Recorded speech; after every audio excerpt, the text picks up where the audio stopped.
welcome back to our YouTube channel. We are informing about earthquake update today in Taiwan.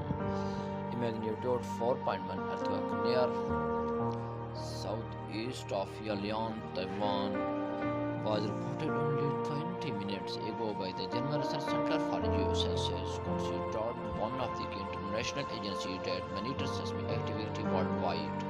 The earthquake occurred at a shallow depth of 10 kilometers. The epicenter in the Pune on 30th April 2022 at 6 p.m. local time. The exact magnitude, epicenter, and depth of the earthquake might be revised within the next few hours as seismologists review data and find their calculation or other agencies issue their reports. A second report was later issued by France Ratio National Surveillance Seismic, which listed as magnitude 4.2. Other agencies issued report at the same way to citizens network of fresh